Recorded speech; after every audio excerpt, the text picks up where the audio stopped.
इस अद्वितीय शो में जहां सुनेंगे आप कथा स्वयं काल के अधिपति महाकाल की। ये केवल एक कथा नहीं बल्कि सृष्टि के आदि और अंत का वो शाश्वत सत्य है।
यह आवश्यक है कि मैं आप सभी को अपने उद्गम की उस गाथा से अवगत करा, जिसे जानकर आप अचंभित हो जाओगे। मेरा उद्गम ऋषि अत्रि से जुड़ा है।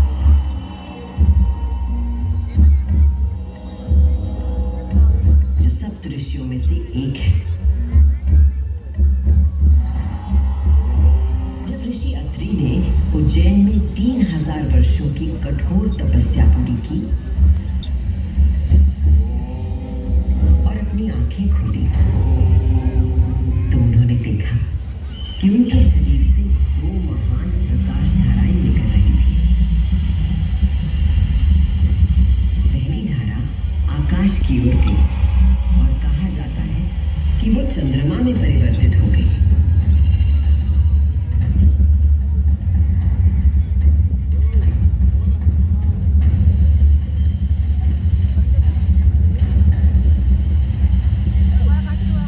दूसरी प्रकाश धारा पृथ्वी की ओर गई और उसने मेरा रूप धारण कर लिया।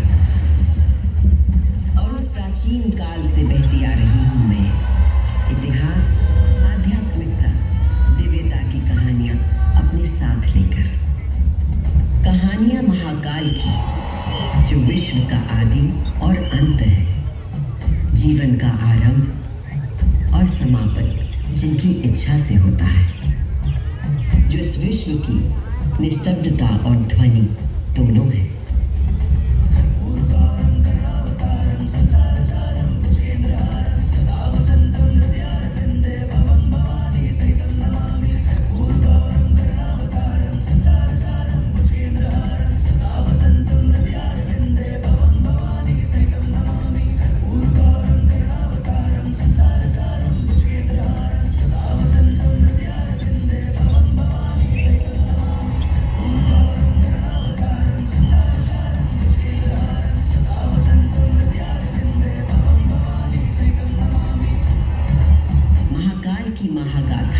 इतनी विस्तृत है कि वे काल और अंतरिक्ष की सीमाओं को पार कर सकती है। और आज मैं आपको इन कथाओं का केवल एक संक्षिप्त अंश प्रस्तुत करूंगी, केवल कुछ चुनिंदा मोती। समस्त सृष्टि महाकाल की अद्वितीय चेतना का संचार है, परंतु जिसके हृदय में स्वयं महाकाल की दिव्य चेतना प्रवाहित होती है, वही है मेरे तट पर स्थित उज्जैनी। स्कंद पुराण में अवंती खंड के अनुसार अवंतिका यानी उज्जैन में सप्त सागर के अस्तित्व के बारे में बताया गया है, जिनमें से एक है रुद्र सागर।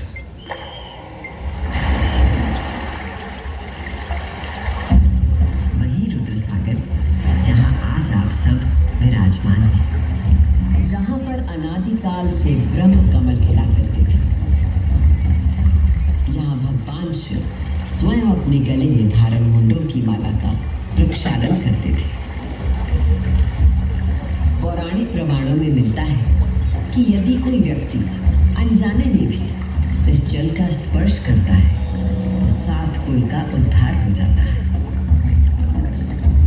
संतजन को मोक्ष और जीव को अकाल मृत्यु से त्राण देने हेतु अवंतिकापुरी में अवतरित देवाधिदेव महाकालेश्वर को मैं कृतज्ञ वंदन अर्पित करती हूँ।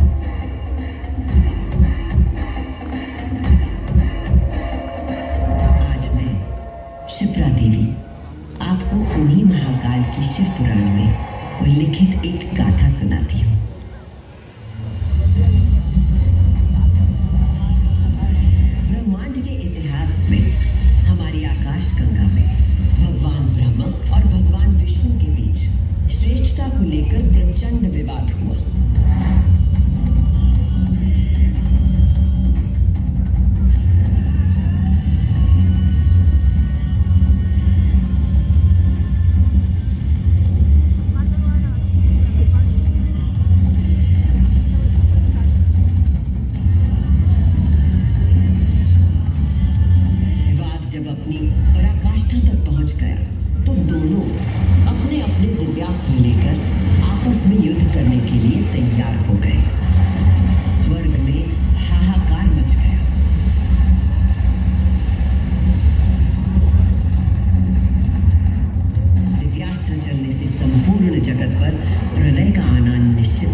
ज्वालाओं से लिपटा हुआ एक महान अग्निस्तंभ आकर स्थापित हो गया, जिससे दोनों देवताओं के दिव्यास्त्र स्वयं ही शांत हो गए।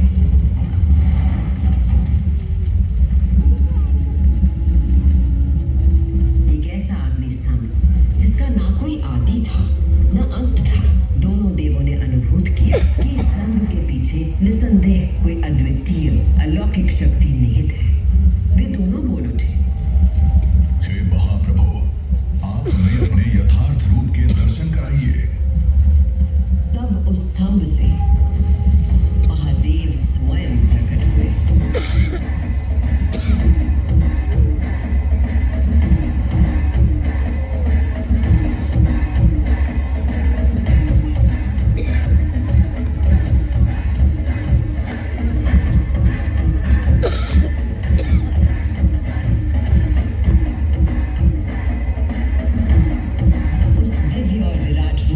पंचमुख थे और प्रत्येक मुख में 3-3 नेत्र प्रकाशित हो रहे थे।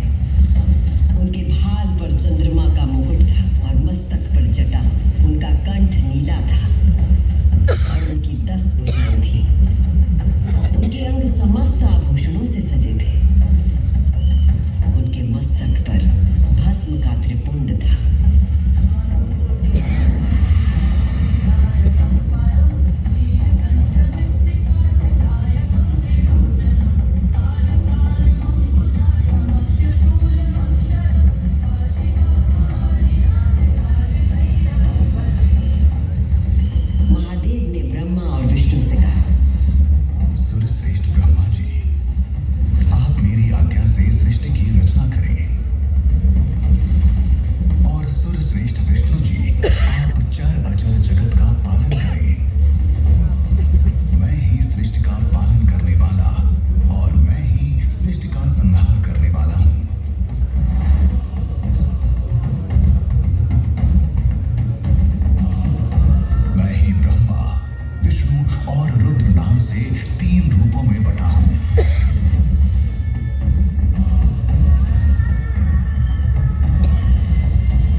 सुनी वो गाथा कि किस प्रकार भगवान शिव ने लिंग का रूप धारण किया।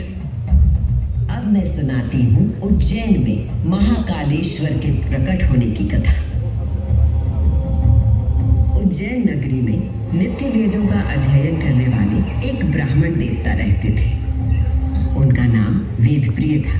वेदप्रिय प्रतिदिन पार्थिव शिवलिंग बनाकर उसकी पूजा करते थे।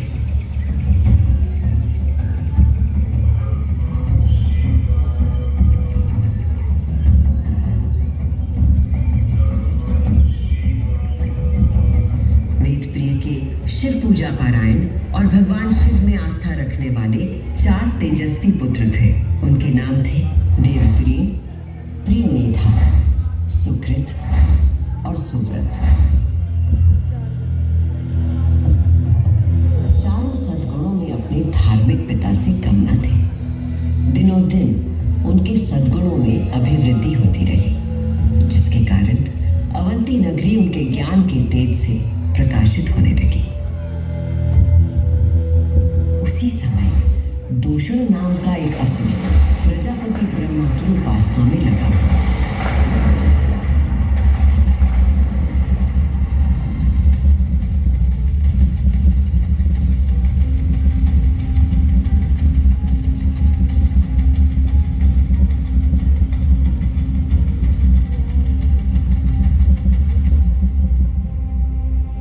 ब्रह्मा जी से अजय होने का वर पाकर दूषण वेद, धर्म और धर्मात्माओं पर आक्रमण करने लगे।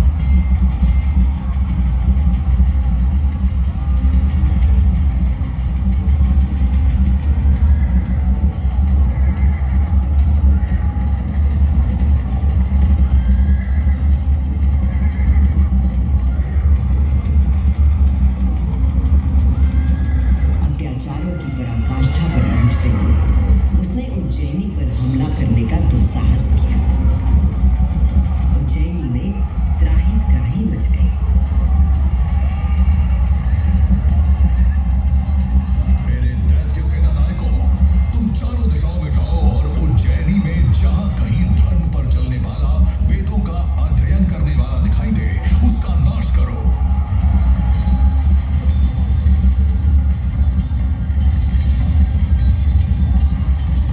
उस असुर से यदि कोई भयभीत नहीं था तो वो थे वेदप्रिय के चारों शिव भक्त पुत्र।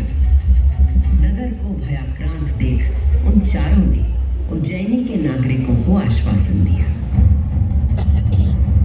उज्जैनी के नागरिकों, आप सभी अपने भक्तों पर सदा कृपा करने वाले भगवान शंकर पर विश्वास रखें और उनका ध्यान करें। भगवान सबकी रक्षा करेंगे।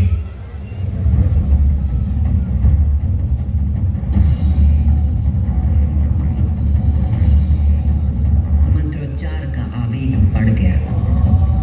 देवप्रिय और उनके पुत्रों के संग उज्जैन के सभी नागरिक भी जाप करने लगे।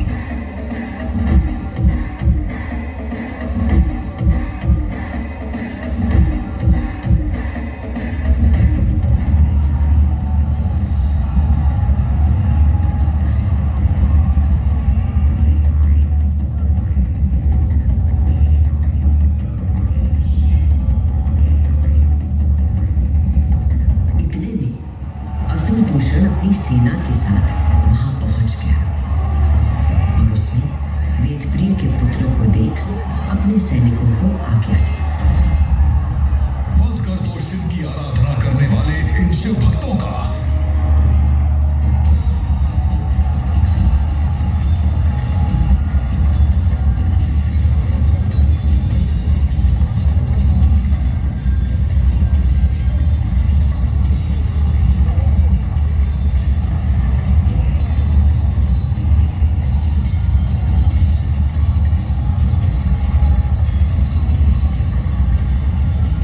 जिस क्षण उस दुष्ट असुर दूषण ने उन निर्दोष व्यक्तियों की हत्या का आदेश दिया, उसी क्षण पूजा किए जा रहे पार्थिव शिवलिंग के स्थान पर भयंकर विस्फोट के साथ एक गर्त हो गया और उस गर्त से घोर गर्जना प्रकट हुए महाकाल।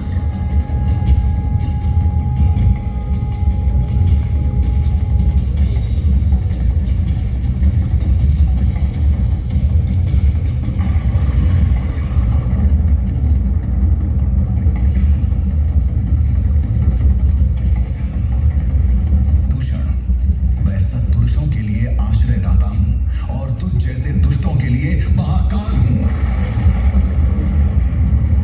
ये शिव का वो रूप था जो काल के परे था, जो संहार करता भी था और सृजन करता भी। महाकाल के प्रकोप से दूषण का नाश हुआ और उज्जैन में एक बार फिर से शांति स्थापित हो गई।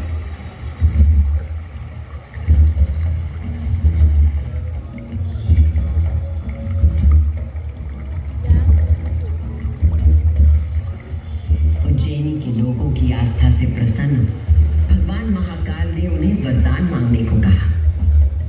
उज्जैन के निवासियों ने भगवान महाकाल को उनके भक्तों की रक्षा करने के लिए उसी स्थान पर सदा के लिए विराजमान होने को कहा। तब देवादिदेव उज्जैन में ही विराजमान हो गए और वहां चारों ओर की एक एक कोस भूमि ज्योतिर्लिंग रूपी भगवान शिव का स्थल बन गई। इस अद्भुत घटना की साक्षी बने समस्त देवता, गंधर्व और ऋषि मुनि। उज्जैन का वातावरण दिव्य ध्वनियों और मंत्रों से गूंज उठा।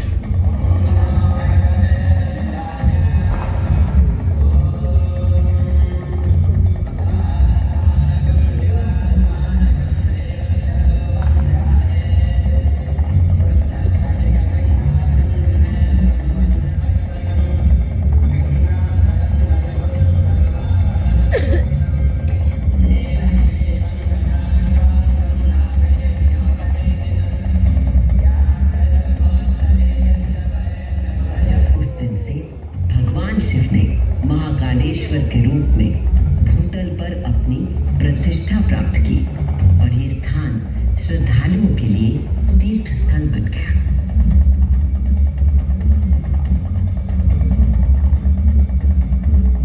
शिव पुराण में 12 ज्योतिर्लिंगों में से एक महाकालेश्वर ज्योतिर्लिंग।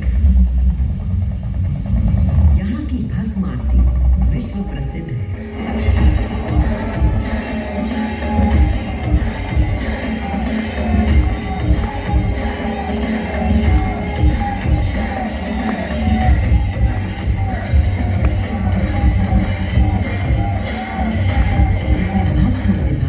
श्रृंगार किया जाता है क्योंकि महाकाल की तरह भस्म अविनाशी और अपरिवर्तनीय होता है। इस आरती की शक्ति और महिमा ऐसी है कि भक्तों के सारे पाप समाप्त हो जाते हैं।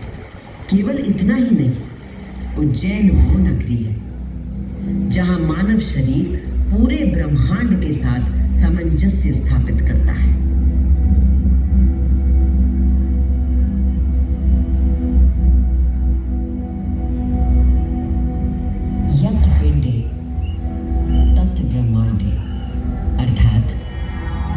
मानव शरीर में है वही ब्रह्मांड में भी विद्यमान है।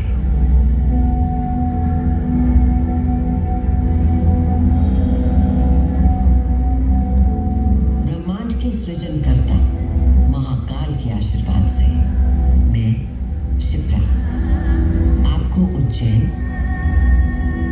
तथा महाकाल की शक्ति, भक्ति और मुक्ति की गाथाएं सुनाती रहूंगी। काल का प्रवाह अनंत है, इसलिए जब तक महाकाल है